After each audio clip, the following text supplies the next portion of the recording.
Hey everyone, it's Travis Avila with Landmark Real Estate Group. Today we're talking about whether or not home prices will crash in San Luis Obispo County in 2025. Watch this video to find out.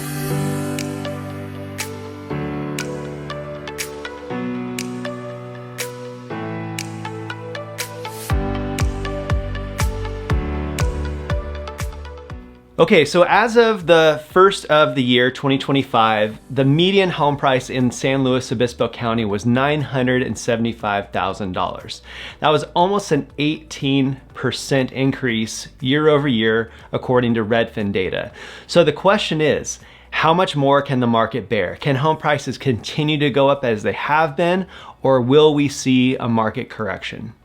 Well, rather than giving you a prediction of yes, home prices will crash, no, they won't, I think it's so much more helpful to understand what market dynamics would have to exist in order for home prices to go down. So we're going to talk about three things. We're going to talk about recession, we're going to talk about rising interest rates, and we're going to talk about increased housing inventory and what conditions would need to exist across those factors in order to see price reductions. Now, obviously there's more factors that go into home pricing, but these are probably the top three, at least top of mind for most people right now. And I think probably the biggest drivers of whether or not home prices will go up or down. So let's start with recession. Now, when you see recession or significant economic slowdown, it could lead to job losses. It could lead to, less buying power for buyers and less interest in the market. You would think that if you see recession, that home prices would go down. But when you look at the last 4 of 6 recessions since the 1980s, home values have increased through 4 of those 6 recessions. So just because we see a recession on really any scale, it doesn't necessarily mean that it will impact home prices negatively. The second area we want to look at is increased mortgage rates. This has been a kicker.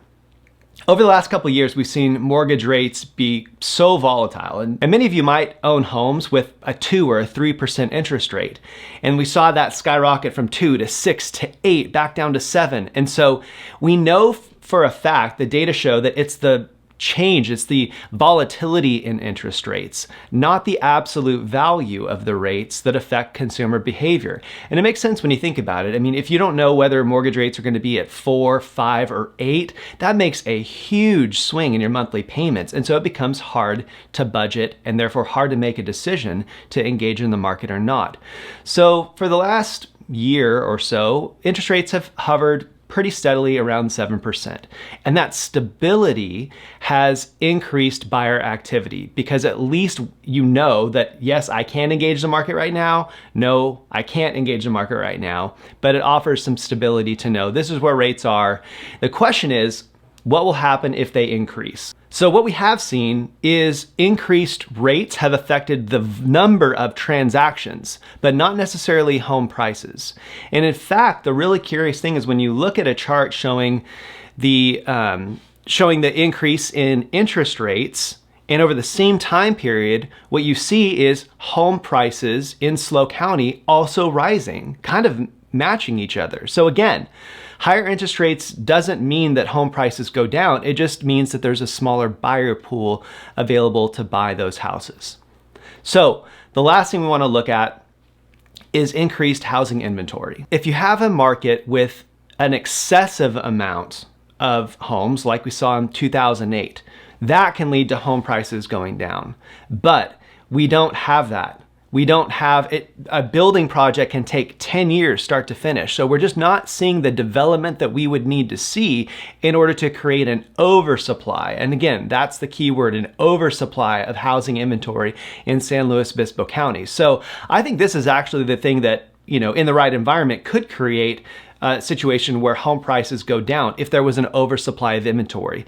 We're just not seeing this. So this is a classic supply and demand scenario where the supply is really low, the demand is lower than it has been in previous years, but it's still high relative to the supply, and that is holding prices up.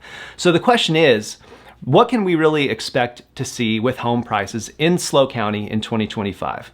Well, here's what I think. It seems to me that we're going to continue seeing an increase in the price of homes.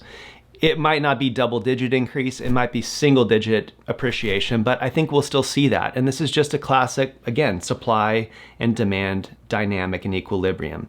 Supply is still low, and when you look at demand, one of the things that we look at is days on market. And you can see from this chart that, days on market, it's been pretty aggressive. Like 30 to 60 days on market is pretty normal for a balanced market.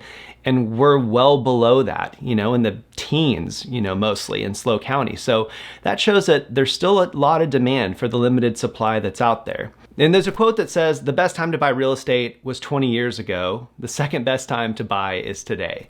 Now, obviously, you take that with a grain of salt. If it doesn't make sense for you financially to buy, you shouldn't buy. But I have never met clients that we've helped who were upset that they bought 5 or 10 years ago, right? Because home prices continue to increase. So I think the answer is to buy as soon as you're able to, and to take advantage of the appreciation that we're likely to see in SLO County. But buying is specific to the market you're in and the financial condition that you're in at the moment. And so really it just comes down to your specific situation. And as Jeff and I like to say, you're the hero of the story. We're just guides to help you along the way. And so if you're still looking at all this data and unsure whether it's the right time for you to buy or not, just reach out to us. We'd love to chat. We do buyer consults all the time where we can dig in, get into the weeds, and figure out, is it the right time to buy? Is it better for you to wait a little bit?